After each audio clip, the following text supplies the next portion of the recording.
সবসময় একঘেয়েমি খাবার না খেয়ে মাঝে মধ্যে একটু চেঞ্জ করে খেলে যেমন ভালো লাগে খেতে, তেমন মনটাও ভালো লাগে। তো আসসালামু আলাইকুম ভিউয়ার্স, কেমন আছেন? আশা করি অনেক বেশি ভালো আছেন। আলহামদুলিল্লাহ, আমরাও ভালো আছি।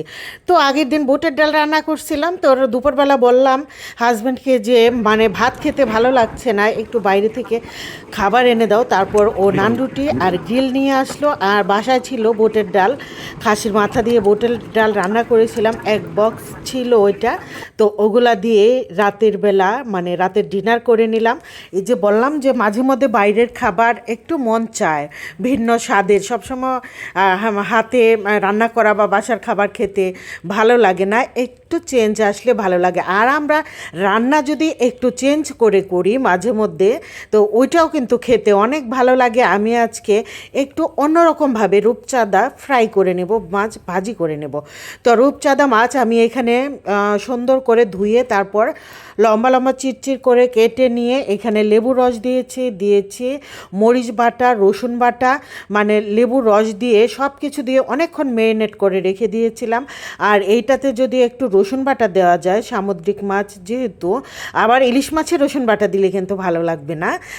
আর এই রূপচাঁদা মাছের রসুন বাটা দিলে অনেক ভালো লাগে। ভিউয়ার্স, নতুন আপু ভাইয়ারা তোমরা যে রসুন বাটা দিয়ে করে খাও নাই, এইভাবে করে খেয়ে দেখবে অনেক মজা হয়। এই যে বললাম যে লেবুর রস, লবণ, হলুদ বাটা, মরিচ বাটা, তারপর মরিচটা কিন্তু বাটা ছিল, তারপর হচ্ছে রসুন বাটা, এগুলো দিয়ে মাখিয়ে ম্যারিনেট করে এখন মাছ ভাজতে দিয়ে দিলাম। আর এইখানে হচ্ছে রুটি, এটা সকালের নাস্তার জন্য না, এটা পরের দিনের নাস্তার জন্য। তো পিয়ারিকে এক ফাঁকে বললাম কালকে আসতে ওর দেরি হবে, যেহেতু তুমি আজকে একটু রুটি বানায় রাখো। তো সকাল সকাল ওভেনে দিয়ে হলেও ভাজি করা থাকলে বা অন্য কিছু থাকলে রুটি খেয়ে নেওয়া যায়। তাই রুটিগুলো ভেজে এখন দুইটা প্যানে ভাজতে দিয়ে দিল। দুইটা প্যানটা যদি লো করে দিয়ে দেওয়া যায় তাহলে দুইটা প্যানে দেখা যায় যে রুটিগুলো ভেজে নিলে সুন্দর করে ভাজা হয়ে যায়, এক এক করে পুড়ে না, একদম ব্যালেন্স রেখে উল্টানো যায়। আর মাছ ভাজি এখানে, এই তো মাছ ভাজিতে আজকে একটু বেশি তেল দিয়েছি আর হচ্ছে পেঁয়াজ দিয়েছি। দেখা যায় যে ছোট ছেলেটা আমার একটু মাছ ভাজির সাথে তেল না হলেও পছন্দ করতে চায় না। ইলিশ মাছ, রূপচাঁদা এগুলোর সাথে তেল সাথে নিয়ে মাছ ভাজি দিয়ে ভাত মেখে খেতে পছন্দ করে। আর হচ্ছে এটা হচ্ছে হলুদ।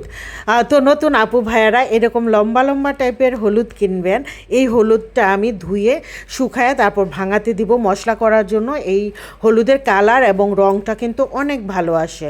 আমি স্ক্রিনে যে এরকম হলুদটা দেখতে পেলেন, এই ধরনের হলুদের কালার এবং ঘ্রাণ দুইটাই অনেক সুন্দর আসে।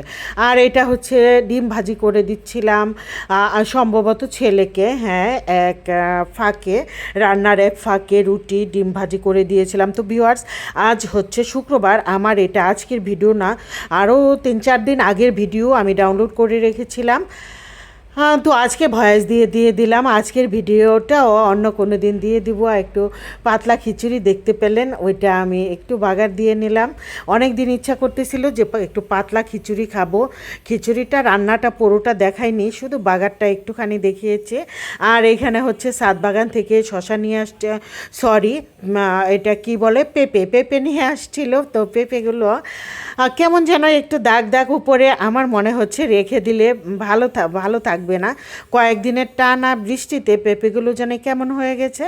যাই হোক, সবগুলো পাকা পেঁপে, আধা পাকা পেঁপে, এখানে পেঁপেগুলো কেটে নিয়ে তারপরেই তো সবাই মিলে খেয়ে নেব। পেঁপেগুলো যেহেতু এখানে কীটনাশক দেওয়া না আর হচ্ছে কোনো রকম কোনো ফরমালিন না, একদম পিওর, সেজন্য আধা পাকা হলেও খুবই মজার ছিল খেতে। অনেকগুলো পেঁপে ছিল, 5টার মতো পেঁপে ছিল এখানে।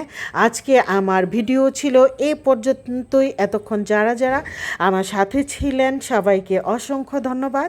সবাই অনেক ভালো থাকবেন, অনেক বেশি ভালো থাকবেন, আমাদের জন্য দোয়া করবেন। আপনাদের জন্য রইল অনেক অনেক দোয়া ও শুভকামনা। সবাই অনেক ভালো থাকবেন। দেখেন পেঁপেগুলো কত সুন্দর লাগছে, কাটার পর অনেক মজা ছিল। আল্লাহ হাফেজ।